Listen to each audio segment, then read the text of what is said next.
자, 미국 시장의 이야기를 생생하게 들어보겠습니다. 맨해튼 나오고요. 맨해튼 현지에 있는 이정우 국제금융 전문가 연결해 보겠습니다. 안녕하세요.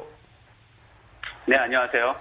자, 국제유가 WTI 가격이 또다시 폭락을 했습니다. 물론 장중에 다시 한번 조금 반등하긴 합니다만 변동성이 워낙 심해서요. 자, 그런데 오늘은 그 미국 원유 ETF 가격 폭락에 대한 이 투자 전략을 좀 세워주신다고요? 예, 투자 전략이라기보다는 좀 그 개인 투자자들에게 그 좀 주의가 될 만한 사항들을 좀 몇 가지 알려드리고자 하는데요. 네네. 어제 그 원유가 이제 역선 처음으로 마이너스로 돌아서면서 제 주변에서도 그럼 이제 원유에 투자하면 올 연말쯤이면 뭐 4-5배 내지 10배 이상의 수익을 올릴 수 있는 거냐라고 물어보시는 분들이 많았습니다. 그러니까요. 네. 그러니까 이렇게 지금 선물에 대한 지식들이 없는 분들은 이렇게 금방 큰 수익을 올릴 수 있을 거라고 생각하는데 그게 아니다라는 말씀을 오늘 좀 드리고자 합니다. 우선 지금 선물에 대한 지식이 없는 분들은 지금 내가 현물을 산다라고 생각하면서 투자를 들어가시는데 네네. 예를 들어서 어제같이 마이너스로 돌아섰을 때 내가 지금 ETF를 사면 마이너스에 해당하는 원유를 사는 거다라고 생각하시는데 사실 그게 아닙니다. 그렇죠. 이 USO 같은 경우 미 원유 ETF는 USO인데요. 가장 이제 개인 투자자들한테 인기가 많은 종목인데 USO 같은 경우는 이미 그 롤오버 기간이 지나서 어제 같은 경우에는 이미 그 5월물이 아니라 6월물 80% 그리고 7월물을 20% 포함하고 있었습니다. 네. 그러니까 어제 USO를 매입했다면 마이너스 가격에 해당하는 그 선물을 매입한 게 아니라 이미 6월물 그거 지난 6월물과 7월물을 매입한 것이기 때문에 마이너스의 그 효과를 얻을 수는 없었다라는 것을 말씀드리고 싶고요. 쉽게 말하면 이제 어제 만약에 USO를 구입을 했다면 매수를 했다면 이거는 유가 20달러, 그러니까 6월물 20달러짜리를 그러니까 매수를 한 것이기 때문에 맞습니다. 장중에 6달러까지 떨어졌다면 거의 뭐 한 60% 손실을 보시게 되는 그런 현상이 나타나게 되는 거죠. 맞습니다. 예, 네. 정확하고요. 또 두 번째는 지금이 그 슈퍼 콘텐거 상태죠. 콘텐거는 어제도 말씀드렸지만 그 원월물이 원월로 갈수록 가격이 점점 올라가는 그런 구조입니다. 그런데 제가 롤오버가 일어난다고 말씀드렸는데 설명을 드리면 이런 지금 선물이기 때문에 매달 그 만기가 끝나면 해당 월의 만기가 끝나면 차월로 이렇게 그 롤오버가 일어납니다. 네. 선물이기 때문에 그렇지 않다면 현물이 내 앞에 떨어지는 현상이 결과가 발생하기 때문에 당연히 이제 롤오버가 일어난다고 봐야 되는데 지금 이와 같이 이렇게 급격하게 이렇게 가격이 올라가는 슈퍼 콘텐거 상태에서는 이번 달 선물하고 다음 달 선물의 가격 차이가 심하게 되겠죠. 그러니까 다음 달 선물이 훨씬 더 비싸게 되겠죠. 그렇죠, 네. 그럼 그 차익만큼이 나의 수익률을 이제 잠식하게 되는 겁니다. 그래서 이제 그 했던 것만큼 높은 수익률을 올릴 수는 없는 거고요. 또 마지막으로는 지금 그 2월, 7월 또 나아가서 8월, 9월 계속 이제 선물 가격이 지금 하락하고 있습니다.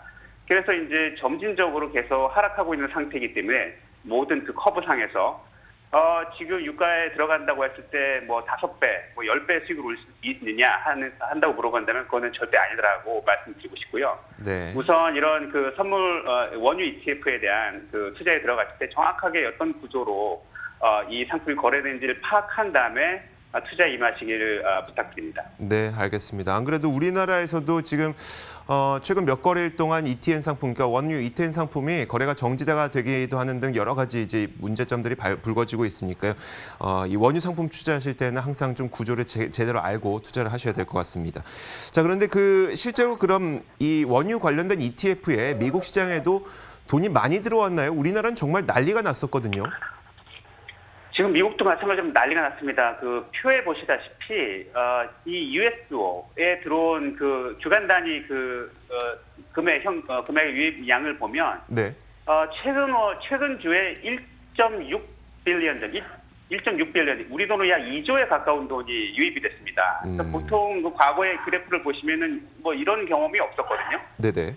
그런데 이제 이만큼 어마어마하게 그 돈이 들어왔는데 이게 다 사실은 그 리테일 개인 투자자들로부터 들어오는 돈들입니다. 그래서 이 개인 투자자들이 그 저유가 상황이라는 소식을 듣고 이제 이쪽에 투기적인 목적을 가지고 들어오는 돈들이 많다고 보여지고 투자에 좀 유의를 하셔야 될 것 같습니다. 뭐 사람은 우리나라나 뭐 미국이나 똑같은 것 같습니다. 사람 심리라고 하는 것은. 자, 그런데 네, 맞습니다. 이런 가운데서 오일 탱커스, 그러니까 그 원유 운반선의 가격이 급등하고 있어요? 네. 지금 그 오일 탱커 스탑, 그러니까 그 예를 들어서 이제 VLCC라고 부르는 우리가 잘 아는 유조선 있지 않습니까? 네네. 그 네. 유조선을 운영하는 회사들의 주식이 급등하고 있습니다. 왜냐하면 지금 전반적으로 그 유가 선물이 오르는 이유가 그 저장 공간이 없기 때문에 오르는 거거든요. 그렇죠. 네. 그래서 네, 유조선 같은 경우는 지금 리스 가격이 폭등을 해서 이게 이제 6개월 계약을 한다고 치고 그 하루에 지불해야 되는 리스료가 과거에는 한 29,000불 정도 해당했다면 네. 최근에는 이게 10만 불, 우리 돈으로 1억 2천만 원에 해당하는 만큼 거의 3배 이상이 폭등을 했습니다. 와. 그 얘기는 다시 말하면 이런 유조선을 운영하는 회사들에게는 지금 엄청나게 많은 수익이 올라가고 있다는 뜻이기 때문에 네. 현재 그림에서 보시다시피 이런 그 오일 탱커들을 운영하고 있는 회사들의 주가가 지금 급등하고 있습니다. 와, 알겠습니다. 그러니까 저도 어제 뉴스 본 게 이제 전 세계 이 750척의 유조선, 바다 위를 떠다니는 750척의 유조선 가운데 80척 가량이 지금은 그냥 저장고처럼 쓰고 있다고, 더 이상 그 쌓을 데가 없어서 이런 소식이 있었는데 덕분에 또 이 관련 기업들의 주가가 오르고 있는 것 같습니다. 자, 맨해튼 현지 분위기도 마지막으로 전해주시죠. 네, 뉴욕주 하루 사망자가 계속 500명 이하로 유지되면서 감소세가 계속 진행 중에 있습니다. 이미 피크는 어느 정도 지냈다라고 보여지고요. 또 입원 환자도 8일 연속 감소를 이루고 있습니다. 또 신규 입원 환자도 최근 3주 중에 최저 인원을 기록했기 때문에 이제 뉴욕주에서도 어느 정도 이 코로나 바이러스의 그 피크는 지나간 거 아니냐라는 생각이 들고요. 또 오늘 포모 주지사가 좀 전에 한 3시경에 트럼프 대통령과 회동을 했습니다. 그래서 지금 뉴욕주에 전반적으로 테스트 장비가 부족해서 적절한 테스트가 이루어지지 않고 있는데 이 부족 사태 해결을 위한 방안을 논의할 예정이고 여러 가지 다각적으로 현재 상황을 이제 해결해 나가기 위한 그 두 인물 간의 회담이 있었습니다. 그 결과가 곧 뉴스로 보도될 것으로 네, 보입니다. 알겠습니다. 자, 이정우 전문가였습니다. 고맙습니다.